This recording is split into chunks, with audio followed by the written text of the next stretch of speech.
신명기 21장입니다. 1절에서 21절까지의 말씀을 읽어드리겠습니다. 내 하나님 여호와께서 내게 주어 차지하게 하신 땅에서 피살된 시체가 들에 엎드러진 것을 발견하고 그 처죽인 자가 누구인지 알지 못하거든 너희의 장로들과 재판장들은 나가서 그 피살된 곳의 사방에 있는 성읍의 원근을 잴 것이요 그 피살된 곳에서 제일 가까운 성읍의 장로들이 그 성읍에서 아직 부리지 아니하고 멍에를 매지 아니한 암송아지를 취하여 그 성읍의 장로들이 물이 항상 흐르고 갈지도 않고 씨를 뿌린 일도 없는 골짜기로 그 송아지를 끌고 가서 그 골짜기에서 그 송아지의 목을 꺾을 것이요 레위 자손 제사장들도 그리로 갈지니 그들은 내 하나님 여호와께서 택하사 자기를 섬기게 하시며 또 여호와의 이름으로 축복하게 하신 자라 모든 소송과 모든 투쟁이 그들의 말대로 판결될 것이니라. 그 피살된 곳에서 제일 가까운 성읍의 모든 장로들은 그 골짜기에서 목을 꺾은 암송아지 위에 손을 씻으며 말하기를 우리의 손이 이 피를 흘리지 아니하였고 우리의 눈이 이것을 보지도 못하였나이다. 여호와여 주께서 속량하신 주의 백성 이스라엘을 사하시고 무죄한 피를 주의 백성 이스라엘 중에 머물러 두지 마옵소서 하면 그 피 흘린 죄가 사함을 받으리니 너는 이와 같이 여호와께서 보시기에 정직한 일을 행하여 무죄한 자의 피 흘린 죄를 너희 중에서 제할지니라.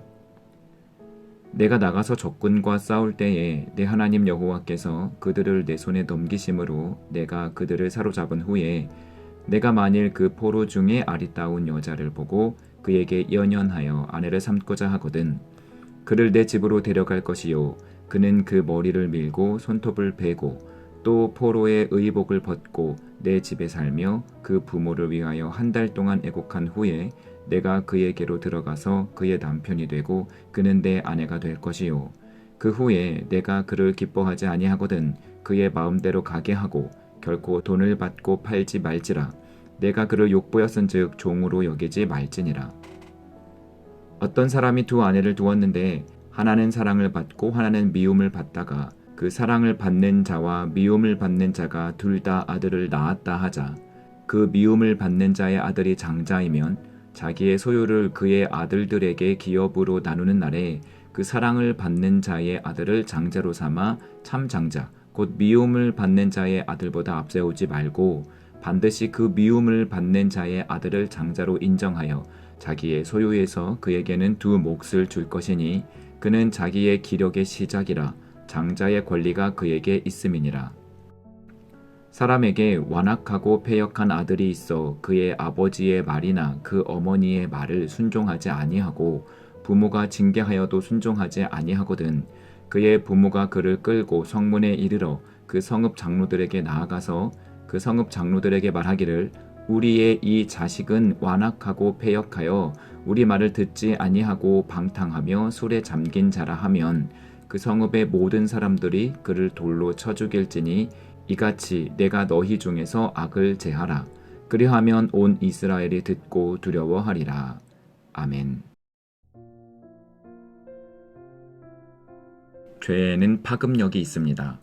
범죄 후 얻게 되는 실질적 이득이 존재하기 때문입니다. 실익이 있었음에도 처벌이 없는 경우가 많으니 이 사람에게서 저 사람으로 연쇄적으로 일어납니다. 성경도 죄를 마치 사람에게서 사람에게로 번져가는 세균처럼 묘사합니다. 사도 바울은 로마서에서 한 사람이 순종하지 아니함으로 많은 사람이 죄인 되었다라고 말했습니다. 그렇기에 죄를 초반에 끊어내는 일이 무척 중요합니다.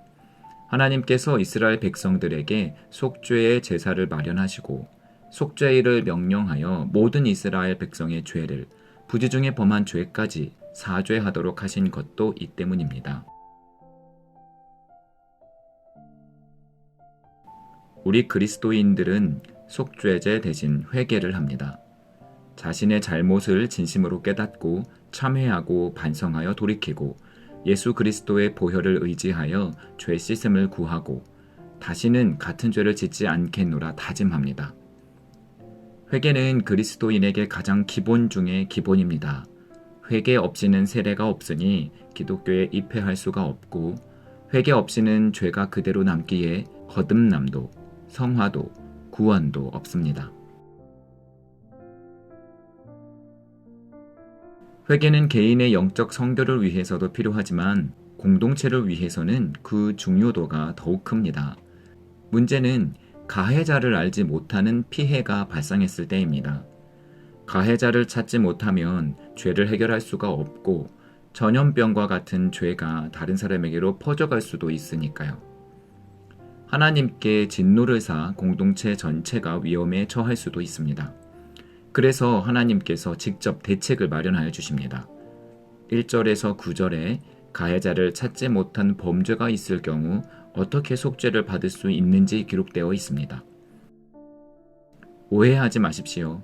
가해자의 죄를 사면하는 것이 아닙니다. 가해자가 죄를 회개하지 않음으로 생길 수 있는 공동체의 피해를 예방하는 것입니다. 이 방법대로 순종한다면 공동체를 하나님의 진노로부터 구할 수 있습니다.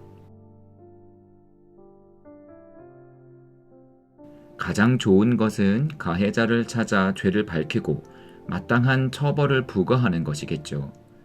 하지만 그것이 불가능할 때 이 범죄로 발생할 수 있는 부정적 영향을 최소화하고 또 다른 피해를 예방하는 일 역시 매우 중요합니다.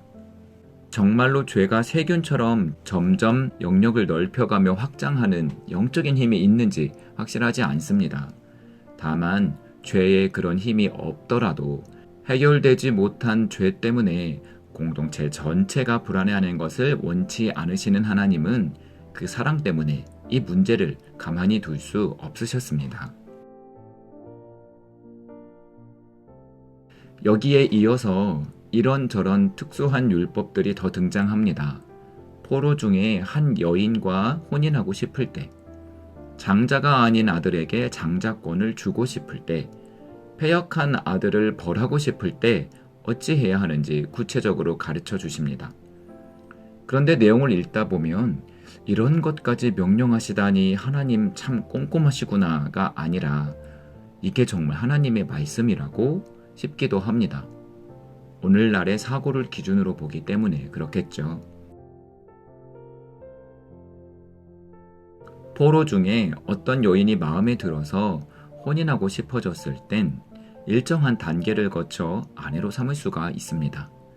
한 달의 시간 동안 정해진 과정을 밟고 그러고 나서도 마음이 여전할 때 그녀를 데려갈 수 있습니다. 혹 나중에 마음이 바뀌더라도 물릴 수 없습니다.